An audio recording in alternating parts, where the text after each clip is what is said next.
Hello, everyone, and welcome to another episode of the Play Action Podcast presented by Warrior Student Media. I'm Brandon Smith, joined today by my fantastic co-host, TJ Hawes. Wow, fantastic, huh? Yeah. Man. Great guy. Don't make me blush like that, man. Whoa, okay. All right. Well, this week is Conference Championship Week, and we're going to preview the two conference championships, Bengals Chiefs and Niners Rams, and we're also going to look at the NFL coaching carousel with some predictions, and then little bit of a reaction, and a couple hires that happened yesterday. I'll have more of a reaction than you will for one of them, but all right. Well, we'll start with Bengals Chiefs, and it's been a great story. The Bengals, Joe Shiesty, Joe Brr, but it ain't working anymore. It's done. It's over. The Chiefs are going to the Super Bowl. That's it. That's all you gotta say. I mean, no. Because I want I want you to get into all your thoughts real quick, and then I'll get into mine. I think the Chiefs just have.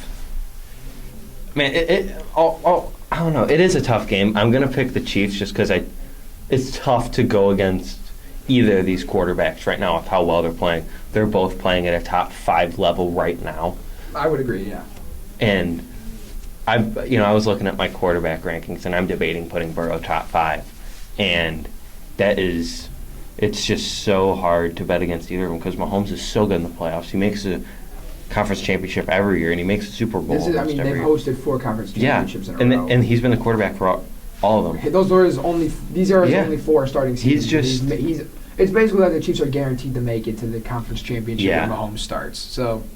But the Bengals, they have a more explosive offense, if we're being honest. Mm-hmm. The Chiefs have turned into more of a check-down offense, but it's working. They don't take as many deep shots. I mean, I just hope that I'm rooting for the Bengals because I don't want to see the Chiefs win. I really don't like the Chiefs, but it's just so tough to bet against Mahomes, and he's done it more than Burrow has. Burrow already has 2 playoff wins. And it's crazy. It's only his second year, and he already has 2 playoff wins. That's incredible. I mean, first overall pick to make the conference championship within 2 years or something like that. Very specific stats. But what that says is it's the best franchise turnaround exactly in NFL history, and it's really been because of 2 draft picks that have turned the team around.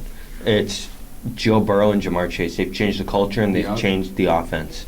Now here, I want to let me bring up a point here in my defense. Okay. What do you know? Let me just ask you a couple questions here. Do you know who had the best or the most receiving yards in a game this year? Do you just a player? Who was it? I think it was no, that was last year. This year. Do you want me to tell you? Is it Jamar Chase? It is. Okay. How many yards? Not exact, but it was 266 receiving yards. I was going to say 267. January 2nd. Can you tell me what team that was? Do you know who that was against? Chiefs. That was against the Chiefs. They got to find a way to stop them. My point being that although this Chiefs offense is really good, their defense is no point no. And this Chiefs defense has been playing well, but is not the best by any means. They let Jamar Chase put up the greatest receiving numbers in a game this year. Yeah. 3 touchdowns, 11 catches, 266 yards, 3 touchdowns. That is an average of almost 25 yards a catch. 25 yards a catch. That's insane. Yeah. So, I think Jamar Chase, like you brought up, these 2 rookies, not rookies, 2 draft picks have really turned around this team. Burrow and Chase. Chase is that rookie who is gonna. He's already top 5. Big impact. He has a big impact every single week. Yeah. And this Chiefs D-line isn't that great outside of Chris Jones. Really isn't anything. Jerron Reed had a nice game last week. Exactly. I mean, yeah, but a nice game here and there. I'm talking about guys who can consistently cause pressure, and that's only Chris Jones can do that. Yeah. So this offensive line, I don't think will struggle too bad. I mean, Burrow got sacked 9 times against the Titans and still won, so that doesn't even really affect them too much. Just looking at the injury reports. Big development yesterday. Tyrann Mathieu returned to practice. That is a the big Chiefs plus. are fully healthy. Darrell Williams was limited yesterday, but that was it. And then Bengals are pretty much fully healthy. Yeah, the too. only player that didn't practice was Cam Sample. Okay. Well, I mean, and then the only like known starter who's injured is Larry Ogunjobi. And he's out for the year. So Yeah, but like that was the same last week too, if I'm not mistaken. yeah. So, I you know what? I'm gonna take Cincinnati. Are you? I am. I feel like Jamar Chase and Burrow are gonna have that same big play impact. But I mean, again, It's so tough to pick against either team. I mean, most people are gonna probably play it safe. And I'm not saying that in a bad way, and take the Chiefs like you did. And I get it, because I mean the Chiefs on paper are the better team, and I agree. The player who's going to have the biggest impact on this game is Melvin Ingram, Steelers legend Melvin Ingram. Steelers legend, But R.I.P. to the real one. they just, if the Bengals can, or not the Bengals, but if the Chiefs can get some pass rush going, it's going to be tough. Melvin Ingram's actually been solid for them. Yeah, he actually has so. been pretty good. I mean, both these teams got a lot of good players and stuff. You know, Yeah. I mean that's kind of a given. So let me ask you a question about the Bengals, and this could be one of the last couple times we talk about the Bengals Mm-hmm. for the year. Do you think they can repeat this success again next year? Because we've seen teams before with young quarterbacks. They have a really good year, and they fall off.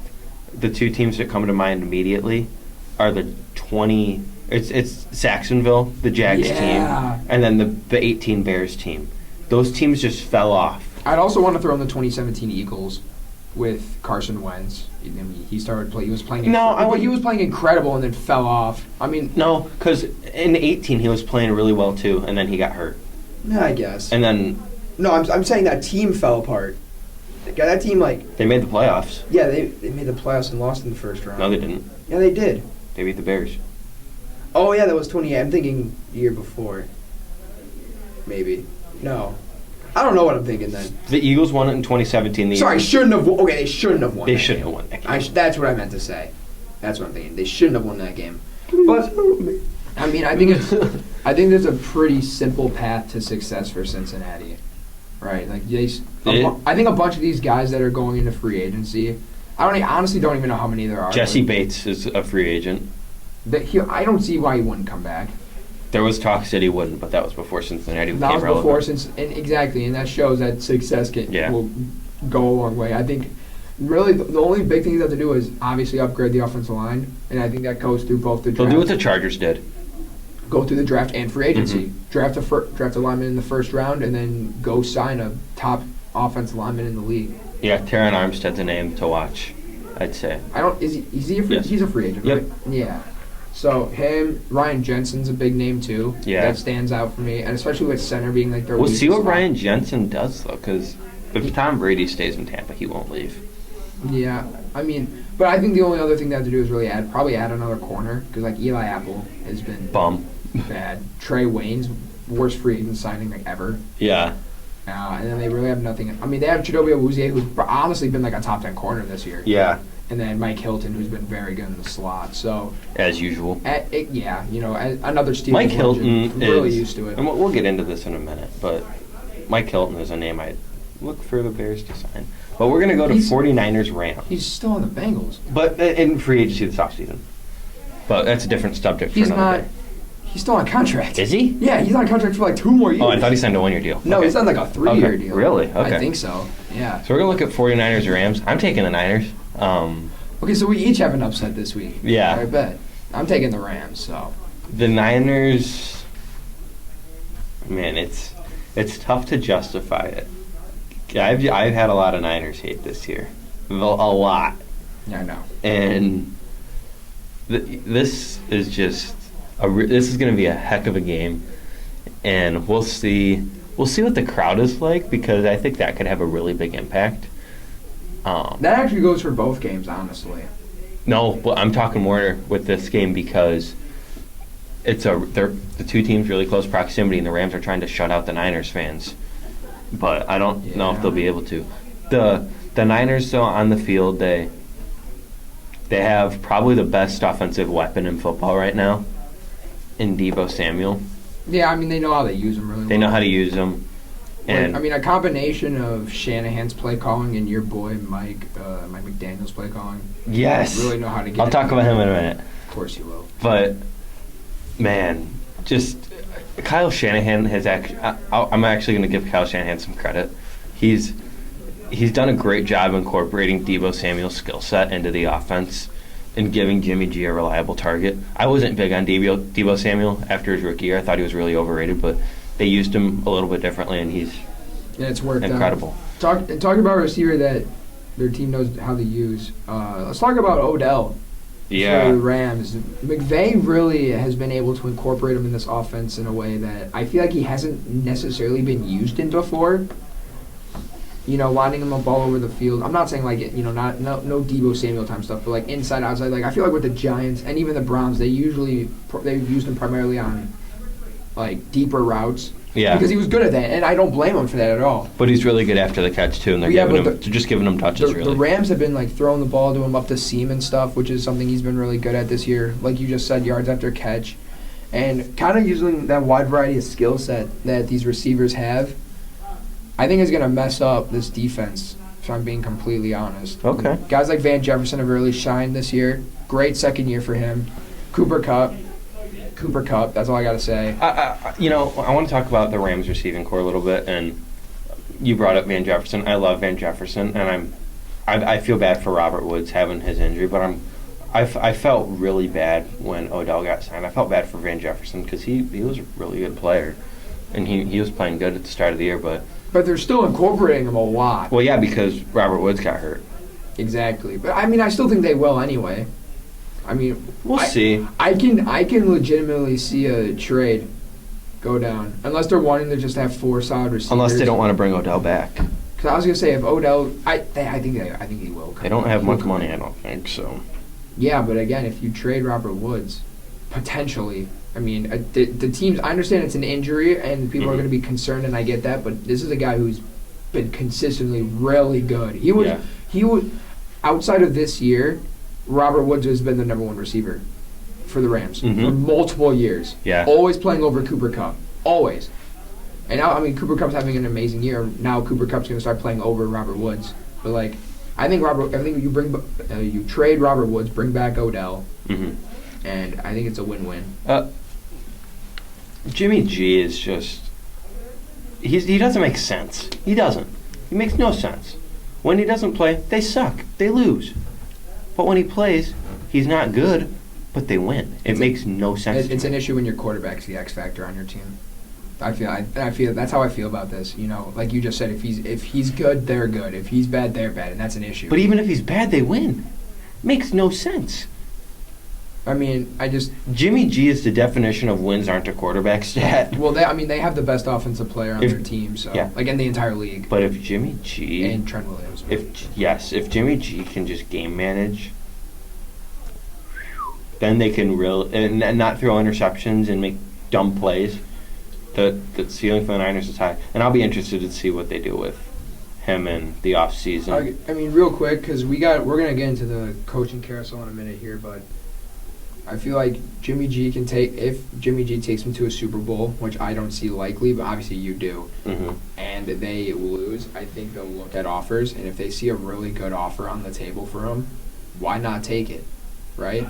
Yeah. Then why not bring in a young guy like a Gardner Minshew or a Trubisky to play along with Trey Lance? Because Trey Lance was known to be a guy who had to sit for at least a year, potentially 2. It's kind of like how Malik Willis is going to be. That's exactly what I was about to say. Just like Malik Willis this year. There's always a quarterback every year who's going to have to sit for a year or 2. 2 years ago it was Jordan Love. Yeah. Last year it was Trey Lance. This year it's Malik Willis. So they shouldn't be afraid to let him sit a little longer. I'm against it because I love Trey Lance. I just want to watch him play already. But yeah, it's interesting. You're right. It is interesting to see where he goes because he is going to be a top trade candidate for a team like Denver. Has even said that he and Kirk Cousins are like fallback plans for them if they can't get one of the top guys. So yeah, well, they're not going to have to worry about getting them because we're gonna. Great segue into this. Yeah, Denver hired Nathaniel Hackett to be their new head coach. He's the Packers' offensive coordinator. Great hire. Good hire. More about what that. They're going to get Rodgers. They're probably going to get Devontae Adams. I think there's a tweet I saw right after the news came out.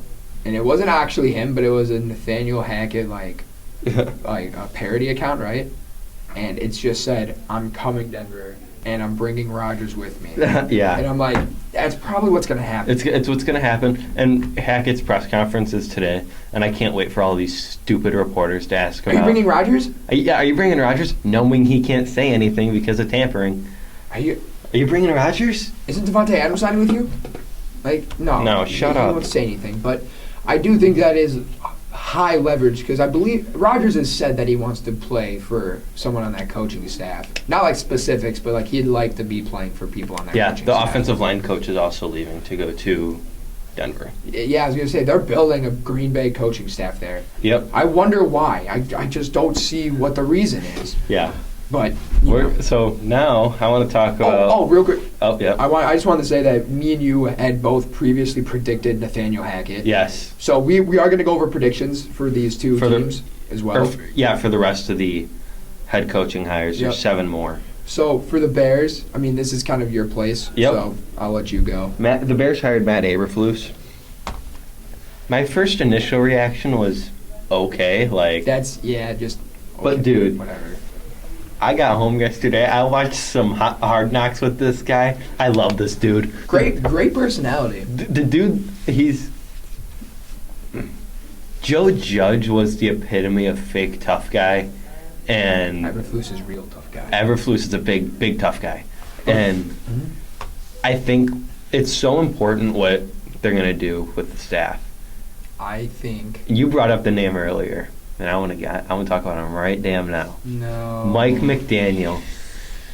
Mike McDaniel's the Niners offensive coordinator, and he's kind of a nerd. I just don't see him leaving an NFC Championship team. The only reason I see him leaving is because he could go to Chicago, where Justin Fields is definitely going to be the starter next year. I think that's pretty safe to say. They'll draft someone. Okay, sorry, continue. Packers moment. And I really believe that, I don't know. I like the hire. I think it's going to be important what the staff's going to be. And I'll be interested to see what they do with Sean Desai. They are bringing in Rich Bisaccia to be the special teams coordinator. That's not official. But that's who if he doesn't get the Raiders job, then that's what's going to happen. That's who they're going for. And I'm assuming he's not going to get the Raiders job. I think we'll get into that job later. But I mean, my prediction for this was Jim Caldwell, considering Mine was Dan Quinn. So we predicted the 2 finalists. We predicted the other 2 finalists. Eberflus, I knew he was a finalist. I didn't think it was going to happen. I thought nope. I really thought it was going to be between Dan Quinn or Jim Caldwell. Yeah. But right before we get into this next job, just want to say, and it's going to make a lot of Bears fans happy, I bet. 2022. Roquan equals 2021 Darius Leonard. Dude, Roquan's going to be so good next year. Roquan, Jalen Johnson are going to thrive. So is Robert Quinn. Because Robert Quinn's main position, 4-3 defensive end, baby. That is true, but I mean, they got Andrew Sendejo to play good. That is true. That is saying something. And that's hard to do. I think the Eddie Jackson Defensive Player of the Year campaign is underway. Okay. Get on to the next job. So we're going to start now with the Texans. Okay, this job has been all over the place. Yeah. Literally, they've interviewed Josh McCown. They've interviewed FAU wide receiver coach Hines Ward. Yeah. I don't even know what they're doing. I have a list pulled up. I'm not even going to stick true to this list because I picked one candidate for each, and just kind of based off who they're interviewing, if I'm being completely honest. So I'm going to take Jerod Mayo. I like that. See, that's a really good one. I'm taking Joe Lombardi. Okay. That's like the one interview, like the one coach I know for a fact they've interviewed. Yeah. So, again, that job's up in the air. If we both get that one wrong, I'm not even going to be surprised. No. So Giants, who do you have? Tough. Again, another tough one. But I think I'm going to go with Brian Flores. I'm going to go Brian Flores. That's not what I have on here, but that's what I'm going to do. This is a team with a star-studded defense on paper. But I just don't think they have the coaching to elevate that. And I think Brian Flores brings that. I mean, he did it for Miami in 2020. And it can happen again here. Yeah. Be interested to see what happens to Patrick Graham. Jaguars, you have... Patrick Graham might go to Pittsburgh. He might. We are DC, and I would... Oh, my God. Sorry, what was the Jags. Jags? Byron Leftwich. Byron Leftwich, yeah. This was a pretty easy one. The only other guy that I was going to consider was Nathaniel Hackett, but considering he had another interview lined up, but then he took the Denver job already. So yeah. It makes a lot of sense, too. So Vikings? Todd Bowles. Back-to-back Tampa Bay coordinators here. Yeah. Todd Bowles has a ton of connections with the ownership in Minnesota. So, and that's just one of the top places he's been projected to go to. I'm going to take Kevin O'Connor. I like that. Because it's kind of like the McVay-Shanahan tree. Mm-hmm. The Vikings are the birthplace of like the Kubiak offense with Gary and Clint Kubiak. Clint Kubiak is also another name for the Bears offensive coordinator who I'd love. But Kevin O'Connor he's I don't know, it would kind of be a wild card hire, but I would like it. The Dolphins. Okay, see now with the I think we have the same one. Is it Brian Dable? Yes. Okay, so you've officially jumped over because I remember you telling me he was going to go to the Giants for a while. Yeah. But he was one of the what? Can you remind me of the finalists? Remind everyone of the finalists for Miami. It is Brian Dable, Kellen Moore, and then my dog. That's why I wanted Mike to McDaniel. Go. Yep. So, and those are okay. And I'm going to mention this now. Those three finalists would be all amazing for this team. I don't know about. Two of them would be. What? Two of them would be. I think Kellen Moore would be too, because Yeah. I know that's the one you're questioning. Yeah. But Dable, I can't question. I can't question my guy Mike McDaniel. So Mike McDaniel, and Mike Kellen Jones. Moore. Mike McDaniel, Kellen Moore are both two great offensive-minded coordinators right now that could both go and make that offense better. But Dable adds an extra element, being that he was Bama's offensive coordinator when Tua was there. Mm-hmm. He can get the most out of Tua. And Dable also has interest in going to Miami. You know who else is Tua. there from that Alabama team? Jalen Waddle. Exactly. See, they could use him in a Debo role. Dable has to be the guy. That feels like the best hire. It makes so much sense. The whole thing was he's going to go to the Giants because Joe Shane is there and he wants him. And I'm like, that doesn't make sense to me. Another name I'd also watch. You go back to the Giants. Don't say it. Leslie Frazier.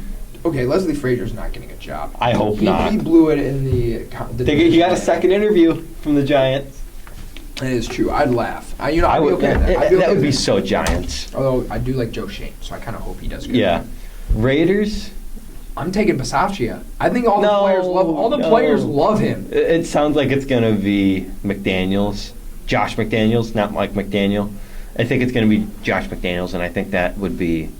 That makes sense, but Bisaccia, dude, he's like, all the players absolutely love him. Max Crosby said there's no one else he'd rather want than Bisaccia. Hey. Derek Carr loves him, and those are like the two well-rounded players, being good on and off the field. Yeah. I bet you every other player on this team is either bad on the field or bad off the field. Respect Darren Waller. No, actually, yeah, you're right. Well, Darren Waller was bad this year, so. He was hurt. Yeah, I don't care. He ruined my fantasy league. All right. What's the next job? That's it. Or no, it's not. The brand new opening, New Orleans Saints. This isn't too complicated. Sean Payton retired. And I'm going to make you say this. You're going to give me some credit. Because I said Sean. I know he's not going to the Bears. But I did say he would leave the Saints. I already gave you partial credit for that. You said he's going to leave the Saints to either go to Dallas or Chicago. He's doing I'm very surprised that he is. All jokes aside, I'm very surprised he's not going to go for the Dallas job. That Dallas job is wide open. That team would be a Super Bowl team. That team would win. That team, I would put money right now for them to win next year's Super Bowl if Sean Payton's that coach. Yeah, Sean Payton. I'm not even joking. Sean Payton and Dak would be so good. Oh, yeah. I mean, but I think there haven't been many interviews right now, and I think this prediction could completely change. Who are you taking? But I think it's pretty obvious. Dennis Allen. Yeah, Dennis Allen. Defensive coordinator. Dennis Allen makes the most sense. He was gonna He was gonna have an interview. He had an interview. I don't know how many interviews he got this cycle, but I know he had one scheduled with the Bears, and that was supposed to be the day Sean Payton ended up announcing his retirement. Yeah. So I mean, I think that one's gonna be interesting. I think I think most of those jobs are pretty much set in stone, other than the Houston job is kind of the one to watch because that could go literally anywhere. Don't even be surprised if they bring Coley back. I'm gonna say it. What if they bring Coley back? Oh my gosh. Well, so yeah, we'll react to some of the head coaching hires as they come across, and it'll happen pretty quick. But that's gonna do it for this episode of Play Action Podcast. Thank you guys for listening. Enjoy the conference championship games. And have a great weekend. For TJ Hawes, I'm Brandon Smith. Have a great day.